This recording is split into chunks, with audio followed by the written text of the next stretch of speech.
The Manhattan pub where Morales was told to meet her at was called the Overboard. The central attraction of the Overboard was a mini lazy river carved into the bar's cherry cabinetry on which floated a little wooden barrel. A little spotlight focused on the progress of the barrel's long, looping trip about the bar until the barrel curved behind the bottles, then the beam shut off and only turned back on before the barrel's little plunge from a foot-wide cataract crashing between crystal bottles. He'd arrived early and had seen the barrel cycle 5 times. The place would explode in a ruckus when it did, because if you were lucky enough to get the bartender's attention and order when the barrel was about to fall, you'd get your drink for half price. Morales had been killing it his last 5 drinks because he had a voice like a bear and a body to match, and the female barkeep, Morales could tell, was into plus-sized men. Working at nightclubs for 20 years had taught him a lot about how to read the desires mapped out on people's looks. He had just got done mentally noting being more comfortable with the meeting thanks to those 5 half-price drinks. After all, he had gone to his friend Paul's funeral, spoken to his widow, and about the company, that counted as homework, did it not?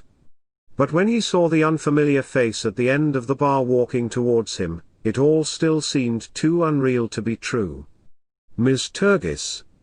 From Last Wishes Incorporated. It was.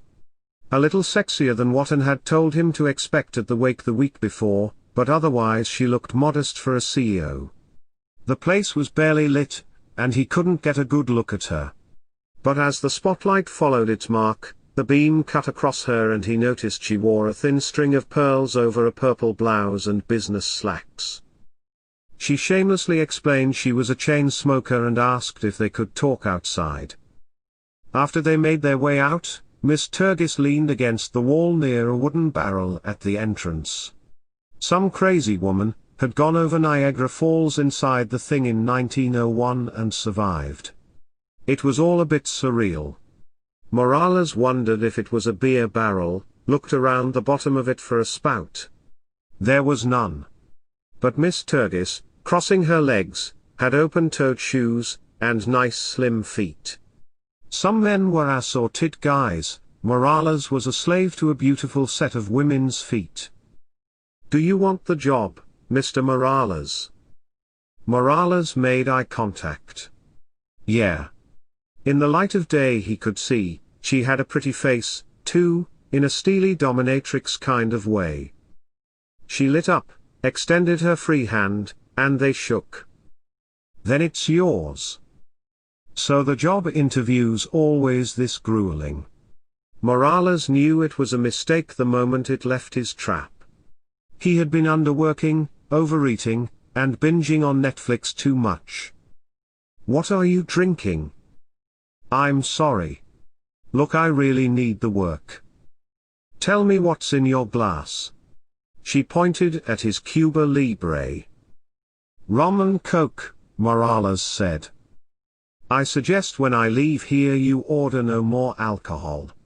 Make sure you are making a sober, informed decision." She uncrossed her ankles, pushed off the brick she'd been leaning on. "Do you have someone, Morales? This job, it's not for people with attachments." "No. A heavy client, a billionaire, takes his final wishes very seriously. I'm not holding that back. I'm not holding your hand. I like to recruit people close to unfortunate cases like your friends because I believe in honesty and integrity." He tried to ignore the sinkhole in his gut. "I understand. You have my number. I will give you 24 more hours to decide. If I don't hear from you, congratulations. You just missed your chance to make 100,000 in 30 days. His stomach was just falling, no end in sight. He pulled out a cigarette and popped it in his mouth. He patted his pants for his lighter, and realized he left it on the bar counter. Miss Turgis reached in her pant pocket, and while he cupped his hands to shade the flame from the wind, she lit it with her silver Zippo. "Last December. I lost the last person that mattered in my life. I don't need to think about it more. I'm ready now. He looked speculatively at Miss Turgis and sipped his drink. My daughter, Morales thought with an inner pang. Nope, I got nobody else to hurt. Sure, she said, all right then, you know what to do. It's 2:30. Give me a call before this time tomorrow and confirm. Morales tossed out his drink and set it on a ledge in the brick. He pulled his phone from his shirt pocket, and pressed Miss Turgis' number. She wasn't in very good shape, Morales said. Personal problems with her boyfriend, her mom died, overdose, and I just about was able to keep her clean. I dropped in one day and gave her a fatherly little pep talk and she came home with me. Then last December, the day after Christmas. Yeah. Sorry to hear it. She stopped her phone from ringing and motioned with her hand. A black limo, at the curb, opened a door. Welcome to Last Wishes Incorporated. Thanks, you won't regret it. I know. I don't do regret. How about one on me? It's a real nice place. I am glad our establishment is to your liking. But I must go. Oh, in that case, I should ask about the employee discount. We own a lot of pubs in NYC. The Last Call, the Swan Song, the Sayonara. To tell you the truth, the list can be everlasting. Good one. But Miss Turgis stared back ice-like at Morales's grin. I never jest about business, bad habit that. Then the little barrel from inside the bar popped out of a missing brick in the wall and twirled into a trap opening at the top of the big barrel outside. A muted thump followed. They both momentarily took in the little spectacle. Then Miss Turgis said, employee or not, in every one of them you can get your drink for half price if you're attentive enough. Morales was caught off guard. The limo was already angling for the boulevard when he stepped to the window and tapped on it. He thought she was going to ignore him because the limo kept inching its way into traffic. But finally the window came down. You know I hate to ask? But is there any way I can get an advance, just a couple of $1,000 to tide me over until next month? She grimaced as if spat on, and Morales thought, might as well had asked her to quit breathing. Payment in full only happens after the work is complete. Motivated by an empty wallet and a gut warmth that signaled she'd admire the right kind of persistence, Morales pushed on. I would really like to get started right away then. Is there anything I can work on for you now? With a look of distaste that roughly matched her grimace from before he went for the closing, I really hate to be idle. Drives me nuts. Then why did you quit bouncing at the Blue Lagoon? She asked. Don't try to con me, Morales. I know your type well. Always looking for the big score and some lonely island to call home. I rather admire the idea. Wishes, Morales, are my business. Yes, I did. I didn't think I'd be able to. I was. He stopped talking when he saw her grimace reappear. It was like she was a human bullshit detector, and that amazing facial asymmetry, and open mouth spelled she'd found a massive mound of crap. 250 pounds of steaming grade A Morales bullshit. Turns out, not my best decision. He said, palms up, lips slightly frowned in a no-problem surrender. It was not very convincing, and her face contorted again before she stuck a palm in his face and turned to her purse on the seat next to her. She took out her wallet and rummaged through it. Here it is. She handed him a blank business card with a handwritten address on it. What's here? Your 2,000. Memorize the address. Be there tomorrow at 3:30 p.m. 732 West 54th Street. Morales used some quick mnemonics to get the address locked down. 732-9 West. Shoes come off. She's graciously offered 54 minutes of arch play. She took the card back, and kept talking as she took her cigarette case and Zippo out. It's a discount client. Follow the instructions found in the on-site manila envelope. She lit the edge of the card, let it burn in her fingers and then lit her cigarette. How am I going to? The client will pay you personally. No. I mean, what is it I'll be doing? It's been nice. I hope the job works out for you. Morales nodded. Let's go. Turgis blew a thick stream of smoke, and smiled at Morales before the limo pulled out, who thought, well, she's creepy, but I really like her. Then she looked ahead and all Morales was left with was the cloud of smoke from her last puff mingling with the noise of New York City. The next day, the morning news featured a derailed roller coaster full of little kids and their parents gone airborne at Six Flags. It seemed every few months CNN had a story like that on. This time they had allowed close-ups of the severed body parts to go with the blood puddles. He grumbled about what the world was coming to and left his studio. In the elevator he told a middle-aged couple from his floor about what he saw. Then said, won't be long and they'll show the armless kids bleeding out while crying for mommy. They nodded in agreement with him. But their middle school brats rolled their eyes at him like he belonged to last century. Which, technically speaking, he did. Undaunted he said, things are really getting beyond the pale. Morales was about to say something more on the matter when he noted something disturbingly hypocritical, perhaps condescending, in the couple's tortured little frowns and instead bowed his head. Amazingly, the rest of the way down the brats talked about an episode on Amazon Prime from Dark Reflections, some knockoff of Black Mirror. Morales just had Netflix. The brats were insensitive or just plain nasty enough to go on and on about this amusement park in the future where someone gets trapped on a full life experience ride. But the way it is told, there is no way of distinguishing it from a life after death scenario, so there is endless debate about the episode online. Like there is over abortion or the existence of God. Being a liberal or a conservative. Duh. For sure he got lost on that Enchanted Dimensions tragedy coaster, said one brat to another, as their parents basked in admiration over the kid's heartless savviness. He hopped the subway a little earlier than necessary to get a good feel for what it was he was getting himself into. And on his way to his $2,000, Morales remembered his friend Paul telling him about the company. They'd talked about it at the wake when Morales' daughter had passed.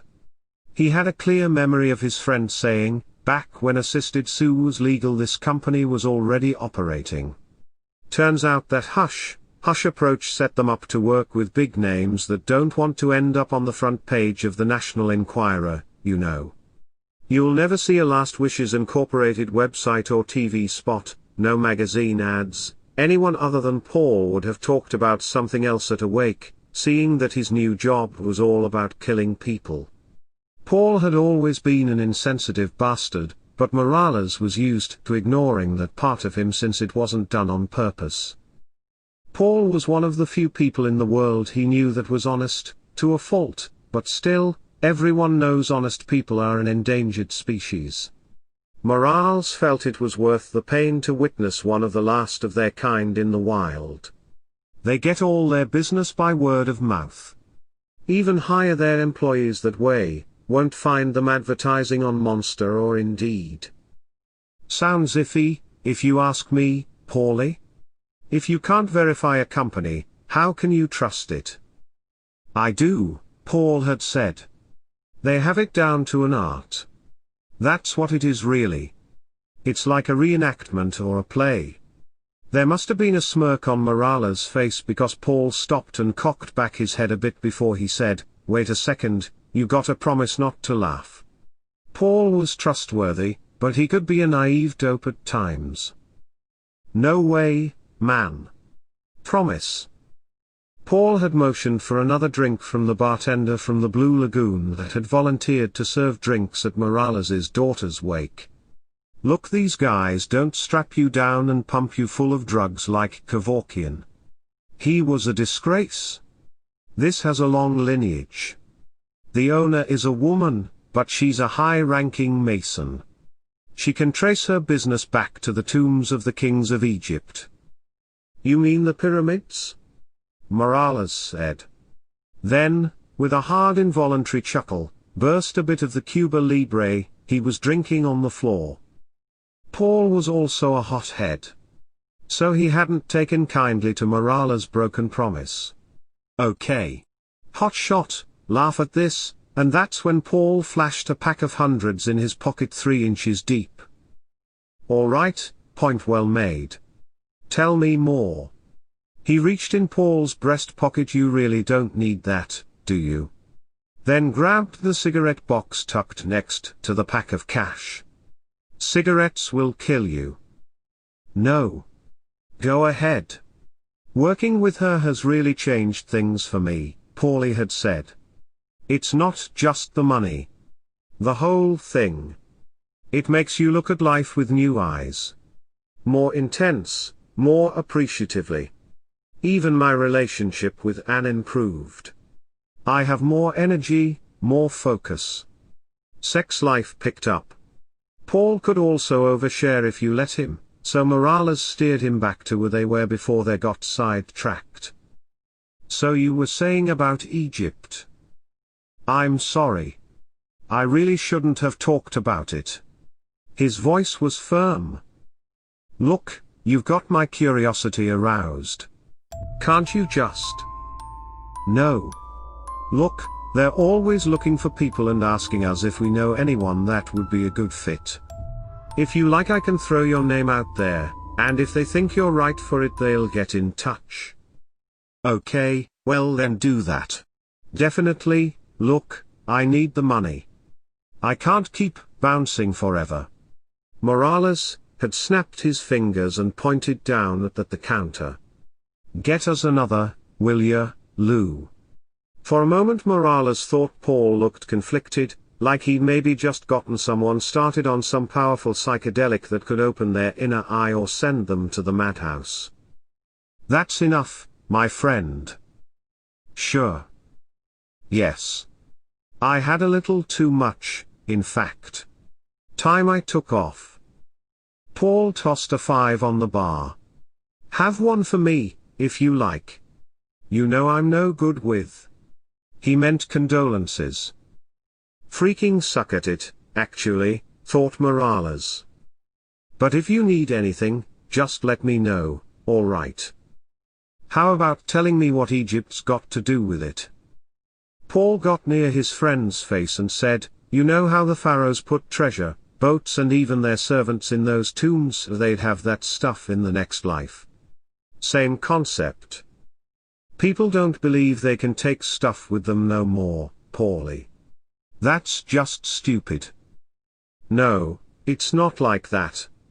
But what if the last things that happen to you, the last stuff around you right before you die, that becomes your forever? He raised a finger to his forehead. Think about it. And then he was gone, making his way through the small crowd of Morales' daughter's friends he didn't know and didn't trust. He was off the train and after a block and a half, was coming up on the address he'd picked up from the card. It wasn't a good neighborhood, and it wasn't a good feel. Nothing his friend had said about rich clients seemed to be matching the reality of the project building he was staring down. His $2,000 was in a building where the monthly rent was probably close to zero.